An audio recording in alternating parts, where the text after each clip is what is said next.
The house I shouldn't have entered, I used to laugh at ghost stories, or just campfire tales, meant to keep kids awake at night, stories told by people who wanted attention or by locals trying to scare off trespassers.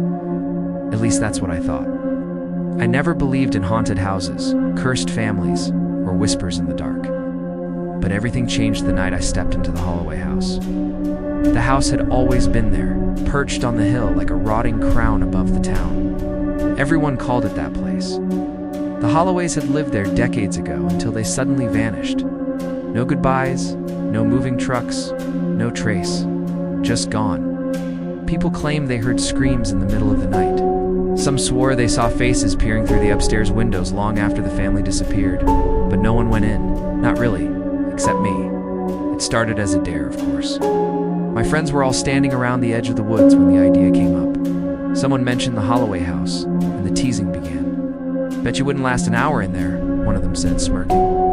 I should have laughed it off, but I couldn't. My pride wouldn't let me. I had to prove I wasn't scared, so I agreed. 1 hour inside, then I'd come out and show them there was nothing to be afraid of. They drove me up the hill, headlights cutting through the dark, until the house loomed into view. Even from the car, it looked wrong. The windows were hollow, like blackened eyes. The siding was gray and warped, bowing outward as if the house itself were breathing. They stopped at the edge of the yard, the weeds so tall they brushed against the bumper. The moment I stepped out, the air felt different. Heavy, too still.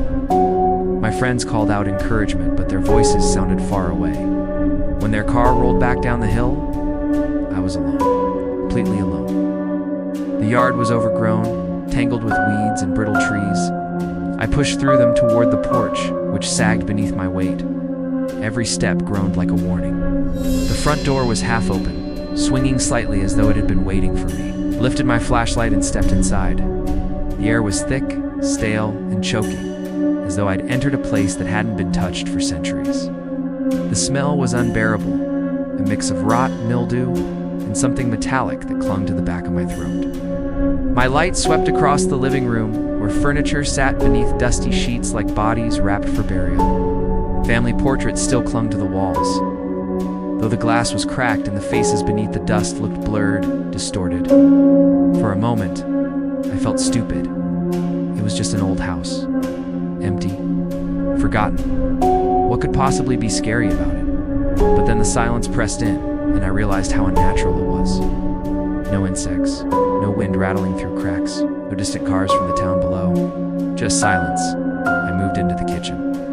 My beam caught a table still set with plates and silverware, though everything was coated in decades of dust. A child's high chair leaned against the wall, and on the tray was a small spoon. Something about it felt wrong, too preserved, as though someone had just set it down minutes ago. I shivered and forced myself toward the staircase. Each step groaned as I climbed, the sound echoing through the hollow halls. Halfway up, I heard it. A whisper. At first, I thought it was the wind seeping through the cracks, but it wasn't. It was close. Too close. A faint hiss like someone breathing words directly into my ear. I froze, flashlight trembling in my hand, my heart slamming against my ribs. "Hello?" My own voice sounded weak, shaky. Silence. Then the whisper came again. Longer this time, though I couldn't make out the words. I swallowed hard. My body screamed at me to turn around, to leave while I still could. But the thought of facing my friends, of admitting I'd panicked halfway through, forced me to keep going. Step by step, I climbed until I reached the top of the stairs. The hallway stretched long and narrow, lined with closed doors. The wallpaper was peeling, patterned with faded flowers that seemed to twist and writhe in the shadows. The air was colder here. My breath fogged faintly in the beam of light. I opened the first door on the left. It was a bedroom. The bed was neatly made, though the sheets were yellowed and brittle with age. A doll sat propped on the pillow, its glass eyes cracked, but still watching me. My stomach turned and I quickly shut the door. The second door was worse, much worse. The walls inside were covered with crayon drawings. Childlike, yes, but wrong. Figures loomed in the picture's dark shapes with hollow faces towering over small stick figures. Red scribbles slashed across the walls, jagged and violent, like bloodstains frozen in time. And in one corner, words had been scrawled over and over again in shaky letters. It's still here. It's still here. It's still here. The longer I stared, the colder I felt, like the room itself was watching me. I staggered back into the hallway, gripping my flashlight tighter. That's when I heard it again. A creak. At the far end of the hall, a door was slowly opening. Inch by inch, the black gap widened, the sound scraping through the silence. My beam shook as I raised it, just in time to see the door stop. Wide enough for something to be watching me. The whispers returned. Louder now, dozens of them, layered over each other, hissing words I couldn't understand. They slithered into my ears, my head, until I felt dizzy. And then I knew. I wasn't alone in that house. Something was in there with me. The thing that wouldn't let me leave? I stood frozen at the end of that hallway, my flashlight shaking in my hand. The door had stopped moving, but the whispers didn't. They slithered through the air, curling into my ears, sinking deep into my chest. I wanted to scream, to run, but my body wouldn't move. Finally, I forced my legs to obey. I staggered backward, my light never leaving that cracked doorway. The floor groaned beneath me, loud enough to make the whispers pause for a split second as if the house itself was listening. And then the door slammed shut. The sound cracked through the silence like a gunshot. My flashlight flickered wildly, and I swear I saw something just for a moment in that hallway. A shadow taller than the doorway stretched wrong, as if it didn't belong to anything human. That broke me. I spun and bolted for the stairs. My boots pounded against the wood, echoing in the suffocating stillness. Halfway down, my flashlight died. The beam sputtered out, plunging me into total darkness.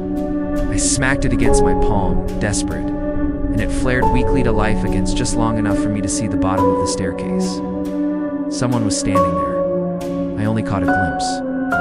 A figure, tall and still, its head tilted as though it was watching me run toward it. Its body was more shadow than flesh, its edges blurred, but I saw the eyes. God help me, I saw them white, glowing and fixed on me. I stumbled back, nearly tumbling down the stairs, but when I blinked, it was gone. The bottom of the stairs was empty again. I didn't care. I wasn't stopping. I leaped the last few steps and ran for the door, the front entrance still hanging open like salvation. My chest burned, my lungs screaming for air. I threw myself at the doorway and slammed into something solid. The door wasn't open anymore. The wood I'd seen hanging wide when I came in was now sealed tight, the knob cold and unmoving under my hand. I twisted it so hard my wrist ached, but it didn't budge. Behind me, the whispers started again. This time, they weren't far away. They were right behind me. I turned slowly, pressing my back against the locked door. My flashlight quivered in my grip, the beam darting across the room. The furniture loomed like shrouded figures, their dust-covered sheets shifting as if something underneath them was breathing. The clock on the wall ticked once sharp, mechanical, and then stopped again, the sound echoing far too long in the silence. "Let me out," I whispered, though I wasn't sure who I was begging. The air grew colder, heavy enough that my breath fogged in front of me. My flashlight dimmed again, shadows pressing in from all sides. And then I heard it a laugh, not loud, not human. It was low and broken, like someone choking on glass, echoing through the walls. Panic took over. I tore through the house, running from room to room, searching for another way out. Windows were sealed shut, their glass grimy and unbreakable no matter how hard I slammed my shoulder against them. Back doors wouldn't budge. Even the cellar door refused to open, as if the house itself was alive and mocking me. I ended up back in the kitchen, gasping for air. The spoon was still on the high-care tray, only now it wasn't clean. It dripped. A thick, dark liquid clung to its edge, slowly trailing down like blood. My stomach turned. I stumbled back, knocking against the table, and the plates rattled. That's when I heard footsteps upstairs. Slow, heavy, one after another. I knew I wasn't alone. I knew it had followed me down. The whispers swelled again, overlapping, desperate, until I could almost understand them. Stay, stay, stay, stay. I wanted to scream. I wanted to tear the door down with my bare hands. But then I made the mistake of looking at the window above the sink. Something was standing outside, its face pressed against the glass, pale and stretched thin, with those same glowing white eyes. But I was on the first floor. The yard was overgrown outside. That thing should have been standing on the ground. Instead, it hovered, head level with mine, staring in as if waiting for me to notice. I dropped my flashlight. The beam rolled across the kitchen floor, shadows bending unnaturally as if drawn toward the windows. I couldn't breathe, couldn't think. All I could do was run. I fled the kitchen, sprinting back through the hall, scrambled up the stairs again, thinking maybe I could find another way out through the upper floor.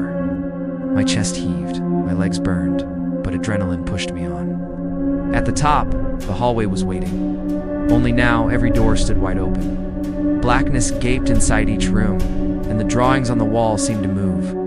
The hollow-faced figures crawling closer with every flicker of my dying light. The whispers grew deafening, the voices now chanting in unison. It's still here, it's still here, it's still here. I stumbled backward until I hit the wall, clutching the peeling wallpaper for support. My flashlight gave one final flicker and died for good. The house fell silent. And in that silence, I finally heard the truth. There weren't just whispers anymore. There was breathing, slow, deep, right beside me.